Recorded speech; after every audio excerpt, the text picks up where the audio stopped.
Hi dear students, welcome to my YouTube channel. आशा करती हूँ कि आप लोग बहुत अच्छे होंगे। तो जैसा कि हम क्या पढ़ रहे हैं, बायोलॉजी, और बायोलॉजी के बहुत सारे टॉपिक को मैंने बहुत ही अच्छे से क्लियर कर दिया है।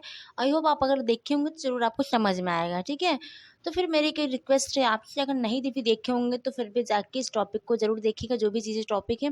और जो भी चीज़ें आपको नहीं क्लियर हो फिर उसके बारे में आप पूछ सकते हैं कॉमेंट में। ठीक है, तो मेरी इतनी ही रिक्वेस्ट है आपसे, अगर बायोलॉजी आप स्टार्ट किए हैं पढ़ना, या फिर कोई भी जो जिसको एकदम नहीं आता, एकदम ना के बराबर नहीं आता, तो भी मेरी इतनी गारंटी कि मैं साथ कह सकती हूँ कि वो एकदम अच्छे से बायोलॉजी पढ़ना सीख जाएगा। उसमें कौन कौन सी चीज़ें होती, काफ़ी चीज़ें होती, साइंस और बायोलॉजी को मिलाकर तो बहुत ही बेस्ट तरीके से वो सीख सकते हैं ना। और अगर बात की जाए नाइन्थ में, तो नाइन्थ में साइंस तो एक ही में रहता है, लेकिन उसका जो एक पोर्शन बायोलॉजी होता है, अगर इस वीडियो को आप देख रहे होंगे, नाइन्थ वाले देख रहे होंगे, तो फिर वो भी देखेंगे, उन्हें भी काफ़ी अच्छे से समझ में आ जाएगा ना कि माइटोकॉन्ड्रिया वगैरह क्या होते हैं, किस टाइप से उसके फंक्शन होते हैं, किस टाइप से उसके कार्य होते हैं। ओके, तो देखिए हम क्या करते हैं, किसी भी चीज़ को धीमे धीमे पढ़ती, ये नहीं कि हाँ आज ही की तो सब समझ में, ऐसा नहीं हो सकता। आपको धीमे धीमे एक एक टॉपिक क्लियर करनी पड़ेगी, फिर आप खुद ही, आपको एक हफ्ते में आपको पूरा दिखने लगे कि आपको कितनी अच्छी से चीज़ें क्लियरिटी हो गई, कितनी क्लियरली आपको समझ में आ रही है ना। तो मैं ये गारंटी लेती हूँ, अगर आप चीज़ों को पढ़ने लगेंगे तो आपको ज़रूर समझ में आएगा ना।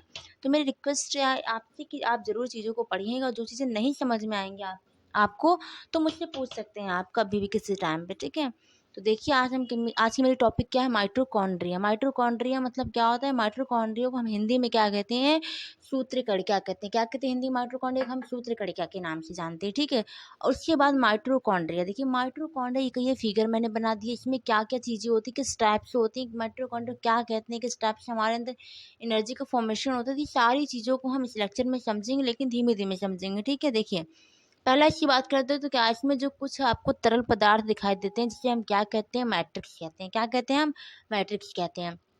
उसके बाद कुछ आपको दिखाई दे, गोले गोले में सचना, ये देखिए इसको हम क्या कहते हैं, क्रिस्टल कहते हैं। क्या होता है, फिंगर कुछ हेयर लाइक प्रोजेक्शन होते हैं। नेक्स्ट आपका क्या होता है, राइबोसोम। राइबोसोम को आप जानते हैं किस लिए कहते हैं, इसको प्रोटीन की फैक्ट्री कहते हैं, यानी प्रोटीन का संश्लेषण कौन करता है, आपका राइबोसोम करता है, इसीलिए इसे क्या करते हैं, हम प्रोटीन की फैक्ट्री कहते हैं। और बात की जाए माइटोकॉन्ड्रिया को क्या कहते हैं, तो powerhouse of the cell, यानी कोशिका का बिजली गृह कहते हैं। क्यों कहते हैं, क्योंकि जिस प्रकार पूरे शहर को, ठीक है, काम करने के लिए किसकी आवश्यकता होती है, लाइट की आवश्यकता नहीं, इलेक्ट्रिक की, विद्युत की आवश्यकता होती है। उसी प्रकार इस माइटोकॉन्ड्रिया जो होता है, हमारी बॉडी जो होती है, हमारी बॉडी को कार्य करने के लिए किसकी आवश्यकता होती है, ऊर्जा की।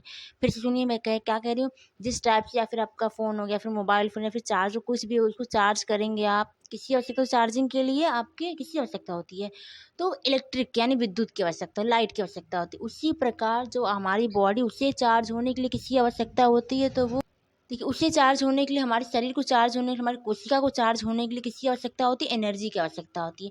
और वो एनर्जी मिलता कहाँ से, तो वो एनर्जी जो होता है वो माइटोकॉन्ड्रिया से मिलता है। माइटोकॉन्ड्रिया में 38 एटीपी जो आपकी बॉडी में मिलती है एनर्जी, 38 एटीपी से, उसमें से 34 एटीपी का निर्माण जो होता है आपका माइटोकॉन्ड्रिया में हो जाता है। एनर्जी का जो पूरा निर्माण हो जाता है, कहाँ हो जाता है, माइटोकॉन्ड्रिया में हो जाता है। इसीलिए माइटोकॉन्ड्रिया को क्या कहते हैं हम, powerhouse of the cell कहते हैं, यानी कोशिका का बिजली गृह कहते हैं। और इसमें क्या होता है, डीएनए। डीएनए का फुल फॉर्म क्या होता है, deoxy ribose nucleic acid. D से डीऑक्सी राइबोस, एन से न्यूक्लिक, एस से एसिड होता है। उसके बाद आपका आउटर मेम्ब्रेन, ये देखिए आउटर का मतलब बाहरी आवरण होता है। उसके बाद इनर मेम्ब्रेन यानी आंतरिक आवरण होता है। ठीक है, माइटोकॉन्ड्रिया से अगर कोई कुछ पूछता है तो इसकी ये नेमिंग वगैरह नहीं पूछिएगा, सब पूछिए। अगर आप बताएंगे माइटोकॉन्ड्रिया क्या है, तो आप बता सकते हैं इसकी खोज किसने की थी। जैसे बहुत सारे साइंटिस्ट, जैसे बेंडा है, बेंडा ने किसका नाम दिया, माइटोकॉन्ड्रिया का नाम दिया था।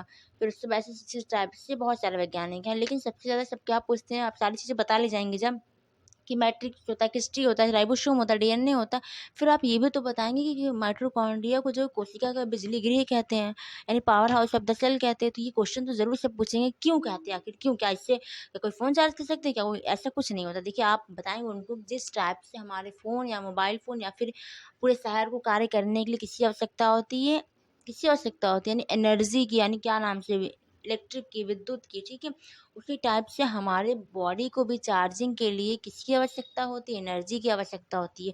उस एनर्जी का फॉर्मेशन कौन करता है, माइटोकॉन्ड्रिया करता है। इसीलिए माइटोकॉन्ड्रिया क्या कहते हैं, powerhouse of the cells, यानी कोशिका का बिजलीगिरी कहते हैं। सबसे इंपॉर्टेंट क्वेश्चन जो आपका यही वाला रहेगा, कौन सा, कि माइटोकॉन्ड्रिया को हम कोशिका का बिजली घर क्यों कहते हैं। मेरी बात समझ में इतना क्लियर हो रहा है? तो आई थिंक आपको बहुत ही अच्छे से चीज़ों को समझ में। अब मेरी एक लास्ट बात यही याद रखिए कि माइटोकॉन्ड्रिया को हम कोशिका का बिजली घर क्यों कहते हैं। क्यों कहते हैं, क्योंकि जो जिस टाइप से आप पूरे शहर को वर्क करने के लिए या फिर आपके फ़ोन को वर्क करने के लिए चार्जिंग की आवश्यकता होती है, उसी टाइप से हमारी कोशिकाओं को वर्क करने के लिए, कार्य करने के लिए किसकी आवश्यकता होती है, एनर्जी की आवश्यकता होती है। और वो एनर्जी का फॉर्मेशन कौन करता है, एनर्जी को कौन बनाता है, तो माइटोकॉन्ड्रिया बनाता है। इसीलिए माइटोकॉन्ड्रिया को क्या कहते हैं, कोशिका का ऊर्जा गृह कहते हैं। समझ में आया? आई थिंक मुझे नहीं लगता इससे सिंपल लैंग्वेज में आपको कोई समझा सकता है। तो मैं गारंटी देती हूँ आपको, ठीक है। तो आपको समझ में आया होगा, आई होप, ठीक है।